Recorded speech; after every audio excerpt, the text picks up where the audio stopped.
নমস্কার আপনাদের সবাইকে। আমি চলে এলাম আবার একটা নতুন রেসিপি নিয়ে।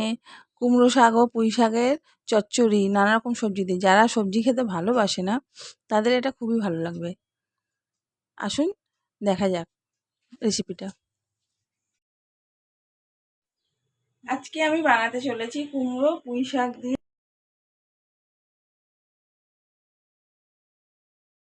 তার জন্য আমি সবজিতে নিয়েছি আলু, কুমড়ো শাক, পেঁপে ও আপনার পুঁই শাক, আর আপনার আছে এর মধ্যে বেগুন আর পটল আর গাজর দিয়ে আমি এটা বানিয়ে নেব।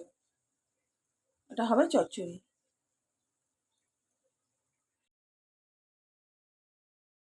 রসুন কুচি ও পেঁয়াজ কুচি ও আলু কেটে রেখেছি। কড়াইতে এখন একটু সাদা তেল দিয়ে নেবো, আর দিয়ে দেবো একে একে জিরে বাটা। আমি দিয়ে নেবো জিরে ফোড়ন, গোটা জিরে ফোড়ন, পেঁয়াজ,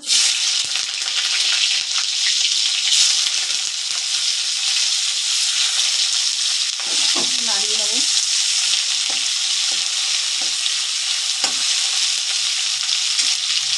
আর এতে একটু দিয়ে দেবো রসুন কুচি। পেঁয়াজগুলোকে আমি একটু লাল লাল করে ভেজে নিয়েছি। এবার দিয়ে দেবো আলু। পেঁয়াজগুলো লাল লাল হয়ে গেছে, এখন দিয়ে দেবো আমাদের আলু, কুচিয়ে রাখা আলু কেটে রাখা।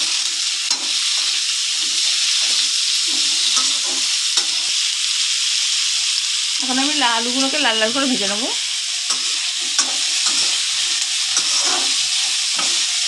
এখন আমি এর মধ্যে দিয়ে দেবো টমেটো কুচি।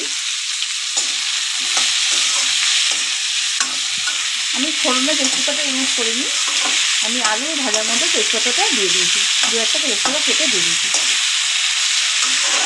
কেন দিয়ে তাকাচ্ছিস পরে টমেটো পরে।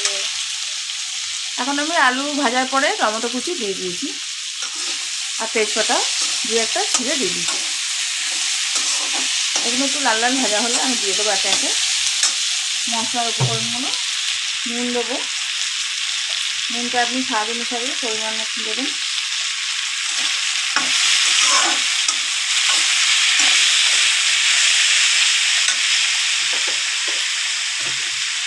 দিয়ে দেবো হলুদ,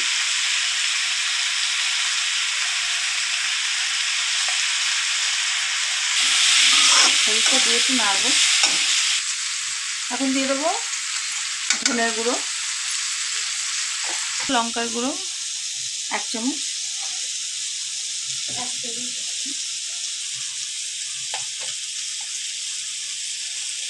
দিয়ে দেবো 1 টেবিল চামচ জিরের গুঁড়ো,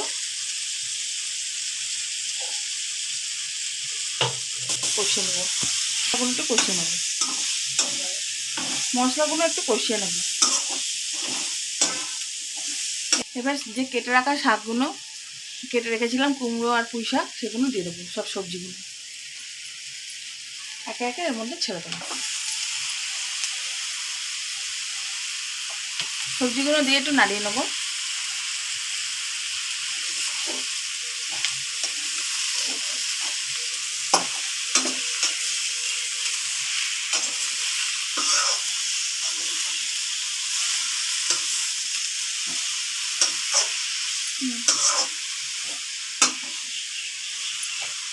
এবার একটু হালকা কষিয়ে সব সবজিগুলো দিয়ে আমি এটা হালকা জল দিয়ে ঢাকা দেবো।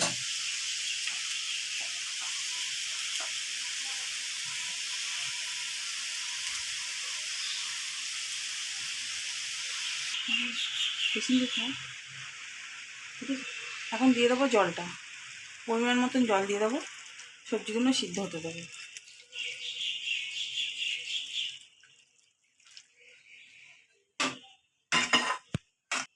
ততক্ষণ সবজিগুলো সিদ্ধ হোক, চলে আসুন।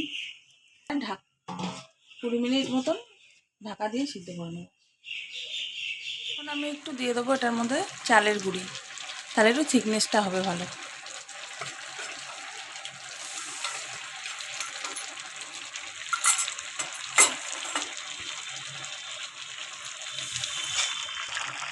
ঢাকা দিয়ে রাখলাম। এই হলো আমার কুমড়ো শাক আর পুঁই শাকের চচ্চড়ি। ভিডিওটি ভালো লাগলে আপনাদের লাইক ও শেয়ার ও সাবস্ক্রাইব করতে ভুলবেন না কিন্তু। এবার দেখা হবে পরের ভিডিওতে। Thank you.